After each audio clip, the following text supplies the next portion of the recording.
రక్షణ కల్పించాలి, రక్షణ కల్పించాలి, రక్షణ కల్పించాలి, రక్షణ కల్పించాలి. జోహార్ జోహార్. దాన్ని కొంచెం టైం ఇస్తే మొత్తం మీకు అనుకూలంగా, ఎందుకంటే మీరే సాగులో ఉండాలని మేము రిపోర్ట్ రాస్తాం కలెక్టర్. హైకోర్టులో కేసు ఉంది కాబట్టి అది కూడా మనం సెట్ చేసుకుని మీతో కూడా మాట్లాడి నేను రూమ్ కట్టిస్తాను. పెద్ద మనుషుల్ని చూసి మనం కోర్టుకు పోకుండా మీ అనుభవంలో ఎట్లుంటే ఆ విధంగానే పట్టాలు ఇచ్చేట్లు మనం తీసుకొని చేసుకున్నాము. అంతవరకు ఏం టెన్షన్ పడద్దండి. నేనే వస్తాను, నేను కూడా ఈరోజు వచ్చాను కాబట్టి ఇంకా విషయాలు కనుక్కుంటాను. ఆ లోపల రికార్డు కూడా ఇప్పుడే చూసినాను. మీదే అనుభవంలో ఉన్నట్టుంది. ఆ అనుభవంలో ఉండే దాని ప్రకారం మనం గ్రామంలో మాట్లాడుకొని కోర్టులో కూడా సెటిల్ చేసుకొని మీకు పట్టాలు ఇచ్చేదాన్ని నేను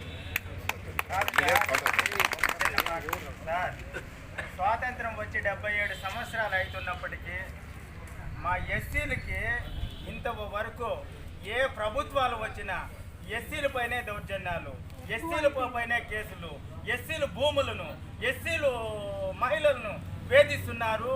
మా యొక్క అనుభవంలో ఉండేటటువంటి భూములను ఇక్కడ ఉండేటటువంటి ఎంఆర్ఓ అప్పటి ఎంఆర్ఓ విఆర్ఓ గారు భూ పంపిణీలో ఎందుకు ఇచ్చినారు పాస్బుక్లు, వారి పైన ఎస్సీ ఎస్టీ కేసు నమోదు చేయాలి. ఇది మా యొక్క డిమాండ్. వారు చేసిన తప్పుకి మేము మంది రోడ్డు పాలైనాం. దాదాపు 4 శతాబ్దాలుగా మా సాగులో ఉన్నటువంటి భూమిని ఎందుకు ఇస్తారు వాళ్ళు? వాళ్ళు చేసినటువంటి తప్పుకి ఆ రోజు ఉండేటటువంటి తహసీల్దార్ ఎవరు, విఆర్ఓ ఎవరు, వాళ్ళిద్దరి పైన లిస్టులు ఇచ్చినారంటే ఎస్పీ గారికి మీరు పంపించండి, కలెక్టర్ గారికి మేము కంప్లీట్ ఇస్తాము. ఫస్ట్ వారిపైన ఎస్సీ ఎస్టీ కేసు నమోదు చేయాలి. వారు 6వ రోజు పాస్బుక్లు మంజూరు చేయకపోతే మేము ఇప్పుడు ఇక్కడ వచ్చే వాళ్ళే కాదు. ఆలోచించండి తహసీల్దార్ గారు, పెద్దమ్మ మనసుతో.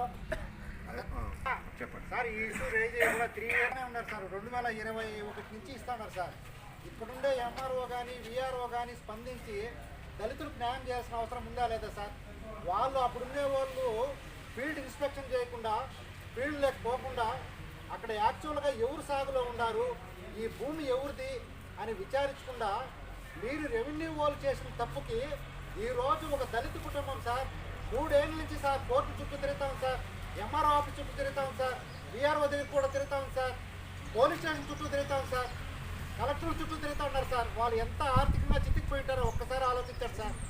ఈరోజు దళిత భూములు పోయి తినేదానికి ఆమె లేడిపోతే ఈరోజు దౌర్జన్యంగా కొట్టినారు సార్. ఆ గ్రామం మీరు చెప్తున్నారు సార్ గ్రామ సభ ఏర్పాటు చేద్దామని. ఆ గ్రామంలో ఏ ఒక్కరైనా సరే ఇది ఎస్సీలు సాగు చేయలేదు అంటే మళ్ళీ మేము అడుగు కూడా పెట్టాం సార్, మేము మాట పైన నిలబడతాం సార్. కానీ ఈరోజు మమ్మల్ని ఎవరు సార్ ఇబ్బంది పెడతా ఉన్నారు? మేము మాకెందుకు సార్ ఇంత దారుణమైన పరిస్థితి కల్పించింది ఎవరు సార్? మీ యొక్క నెగ్లిజెన్సీ వల్ల మీరు కరెక్ట్గా ఇన్స్పెక్షన్ చేసి కరెక్ట్గా మీరు రిపోర్ట్ ఇది చేయకుండా ఎవరికో ఊరికి తల వచ్చి మీరు పట్టాలు ఇవ్వడం వల్ల ఈరోజు ఎంత ఇబ్బందులు పడతాడో ఒకసారి చూడండి సార్. ఇంకా దయచేసి ఆ విఆర్ఓ చెప్తాడు నేను కలెక్టర్కి ఫైల్ పంపించేసినాను, మీరు సమాచార హక్కు చట్టం కింద పెట్టండి అంటాడు. నేను సమాచార హక్కు చట్టం కింద పెడితే ఎంఆర్ఓ మేడం ఏమంటుంది, ఫైల్ పంపించలేదు. ఇదే చిన్నచలారకుంట గ్రామంలో మాదిగ మునిస్వామి పట్టాదారు మహేశ్వర్ రెడ్డి భూ సాగు చేస్తా ఉన్నాడు. యుద్ధ ప్రాతిపదికన ఫైల్ పంపినారు సార్ కలెక్టర్ ఆఫీస్కి. ఈ 2-3 రోజుల ముందు అదే దళితుడైనటువంటి వెంకటలక్ష్మికి ఎందుకు సార్ న్యాయం చేయకూడదు? మహేశ్వర్ రెడ్డి ఫైలు ఇమీడియట్ గా కలెక్టర్ ఆఫీస్కి హ్యాండ్ ఎత్తుకొని పోతారు. వీడు 3 ఏళ్ళ నుంచి మీ ఆఫీస్ చుట్టూ తిరుగుతా ఉన్నాడు, ఎందుకు న్యాయం చేయకూడదు సార్? ఇంకొకటి సార్ ఫిట్నెస్ కొల్లచీమనపల్లి పంచాయతీలో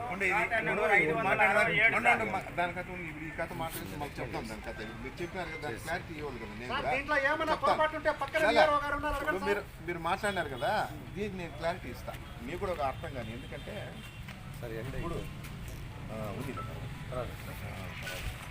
ఏమంటే ఇప్పుడు ఇది ఎవరు తప్పు అనుకోలేము మనం, ఎందుకంటే ఈమెకి పట్టా ఉంది అదే నెంబర్లో. ఇది నేను ఇప్పుడు ఫైల్ చూసిన, మీరు ఇక్కడ ఉండగానే నేను చూసిన. అది ఏం చేస్తామంటే ఇప్పుడు మనకు 1975లో అసైన్మెంట్ క్రాష్ ప్రోగ్రామ్ అనేది తీస్తాం. ఇప్పుడు వెంకటలక్ష్మి కూడా పట్టా ఉంది, పాస్బుక్ ఉంది. అదేమి అనుభవాలు డిఫరెన్స్ ఉన్నాయి. ఎందుకు అనుభవాలు డిఫరెన్స్ ఉన్నాయంటే క్రాష్ ప్రోగ్రాంలో 75లో మనం పట్టాలు ఇచ్చేటప్పుడు మీకు రఫ్గా 1.5 ఇచ్చినాం. ఇది సర్వే చేసి సబ్ డివిజన్ చేసేటప్పుడు జరిగింది పొరపాటు. పట్టాలు ఇచ్చేటప్పుడు ఏమైంది 75లో ప్రతి ఒక్కరికి ఇంటికి పట్టా ఇవ్వదు. అప్పుడు మన మనుషులు తక్కువ, ఇంటికి వాళ్ళ శక్తానుసారం 5 ఎకరాలు 10 ఎకరాలు ఈ పక్క మనం యాక్చువల్గా తక్కువ ఉండాలి ఎస్సీస్. ఆ కాలంలోనే ఇచ్చినాం, మీకు తెలదేమో, మా దగ్గర ఉండే డీటెయిల్స్. 75లోనే ప్రతి ఇంటికి ఎస్సీస్ ఇంటికి ఫస్ట్ 5 ఎకరాలు 10 ఎకరాలు 75 ఇచ్చేసి సర్వే చేసేటప్పుడు ఏం జరిగిందంటే ఆ అనుభవాలు సరిగ్గా మనం చూపించక అవి సబ్ డివిజన్స్ అయ్యాయి. ఇప్పుడు ఇది కూడా పెద్ద పనేం కాదు, ఇప్పుడు ఆమెకి ఆడ ఉంది. మనం ఏం చేయాలంటే అనుభవాలు ఏ విధంగా ఉంటాయో వాళ్ళ గట్టు ప్రకారం సర్వే చేసి స్క్రూటినీ చేసేసి మనం పట్టాలకు రికమెండ్ చేసి ఉండేటి క్యాన్సిల్ చేయాలి. ఇప్పుడు చేయాల్సిన ప్రైమ్ మనకు అది అంతే, దాన్ని నేను చేపిస్తాను. ఇప్పుడు మనం చెప్పినంత వరకు క్లారిటీగా ఏమంటే మీరు 2 విషయాలు చెప్పినారు. వెంకటలక్ష్మి విషయం ఏమంటే ఇది ఆమెకి ఉంది ఆడ, కాబట్టి ఆమెకు ఆడ చూపిస్తాం. ఎందుకంటే డిఫరెన్స్ ఉంది, నెంబరే ఆ డిఫరెన్స్ ఉండేది, ఇంకేం ప్రూవ్ లేకుండా ఏం లేదు. సర్వే నెంబర్ డిఫర్ అయింది, దాన్ని కరెక్ట్గా కూర్చొని పెట్టేది మాకు అవుతుంది. మేము ఖచ్చితంగా దాన్ని మాట్లాడి, ఎందుకంటే ఆ లోపల ఆర్ఓఆర్ అప్పీల్ అవుతుంది, దానికి రిపోర్ట్ రాస్తాం. మీరు ఎవరు ఎక్కడ తిరగద్దంటే మేమే చేసిస్తాం దాని ఈ వెంకటలక్ష్మి కేసు. ఎందుకంటే నేను చూసాను అది మన అదే మనం ఇప్పుడు అదే హైకోర్టు అది ఉంది. నేను ఆ లోపల చూస్తా, ఈ రోజు వచ్చినాను కదా, నేను కూడా వస్తాను.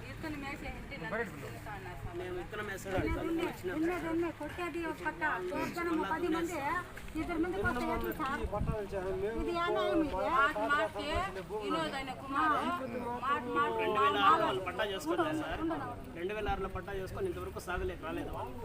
లేదు నేను అన్ని చూస్తాలే ఏ విధంగా అయితే మనకు సాల్వ్, ఎందుకంటే కోర్టు పోకుండా కొలుసుకొని సర్వే చేసి కొలుసుకోవాలి కదా. ఏకదమ్ముగా నీ ఇష్టం రాసుకొని మేము ఎక్కడ పోవాలి, అనుభవం తరాలుగా ఉండేవాళ్ళు మేము ఎక్కడ పోవాలా? లేదు ఇప్పుడు కూడా అనుభవాల ప్రకారమే చేద్దాం. ఎందుకంటే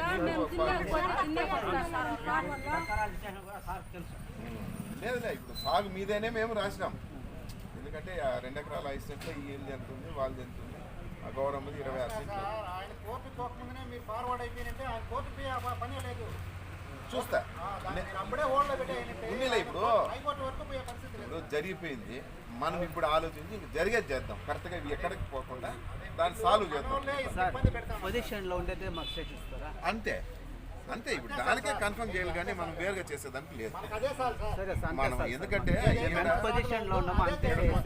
కోఆర్డినేషన్ గానే ఉంటారు ప్రజలందరూ, మీరు కూడా బాధని కలుస్తారు. ఈ 2 చిన్న ఇష్యూల వల్ల అది ఏ విధంగా సాల్వ్ చేయాలో మేము చేస్తాం.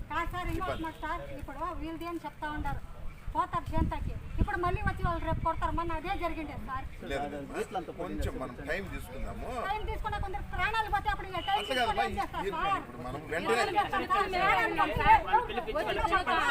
వాళ్ళు కాపాడతారా? ఇంకొకటి దున్నుతా అన్నారు, అడ్డం పోయింది. అడ్డం పోయిందా చూడండి సార్. నేను మాట్లాడతామా, ఎందుకంటే మీరు వచ్చినారు కాబట్టి ఏమైనా పోలీస్ కంప్లైంట్ ఇచ్చినారా? మా అమ్మ మా నాన్నని తోడుకొని పోయి పోలీస్ కంప్లైంట్ ఇచ్చినాను. నేను బయట ఫోన్ మాట్లాడేకు బయట వచ్చే లోపల పోలీసులు వైట్ పేపర్ మీద వాళ్ళ దగ్గర సైన్ పెట్టించుకొని ఈ కేసు అనేసి మళ్ళీ మ్యాటర్ రాసినారు. మళ్ళీ ఆ పేపర్ ఏమంటే మొన్న సాటర్డే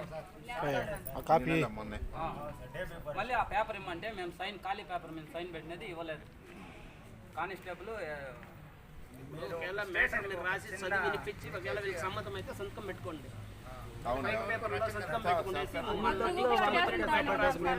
కంప్లైంట్ ఇచ్చినారు కదా వాళ్ళు వచ్చినారు. వాళ్ళు ఏమని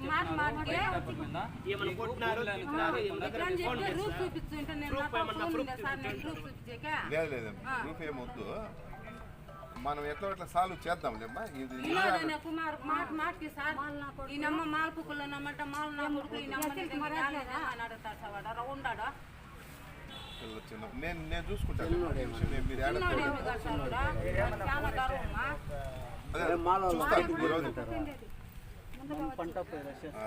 ఇప్పుడు మాల్ నా కొడుకు వాళ్ళ జీతానికి 100 రూపాయలు 20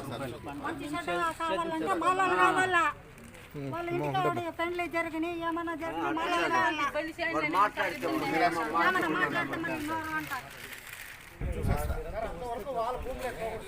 నేను మాట్లాడతామా, మీరేం తయారు పడింది ఆడ తిరగద్దండి, మేమే సాల్వ్ చేస్తాం. లేదు నేను మాట్లాడతాను, నేను సాల్వ్ ఆడ పోతాను. నేనా చూస్తున్నాం సార్ పరిస్థితి లేకుండా మేము పెట్టలాదిగా నెక్స్ట్ సోమవారం పోలీసు వాళ్ళు తెల్లారి మన మాట సాయంత్రం మాట్లాడు అది కలెక్టర్ పంపించినది ఒక ఎండార్స్మెంట్ ఇస్తాను. అదే నా పోలీసు వెళ్తా ఉండేది వచ్చినమా అంతా వాళ్ళకే సపోర్ట్ చేస్తారు. వాళ్ళకే సపోర్ట్ పోలీసు వాళ్ళు కూడా వాళ్ళకే సపోర్ట్ చెప్పేసి వరకు భూమిలో పోతానని చెప్పండి. కొట్టిండారు లే, ఒక వారం అట్లా ఇప్పుడు ఎన్నో సంవత్సరాలు నేను చెప్తాను ఏం విధంగా చేయాలని నేను చేస్తాను. ఓకే. ఏం ట్యాక్సీ పెడుతుందా యాన్ వస్తే నా దగ్గర రండి. న్యాయం చేయాలి. ఓకేనా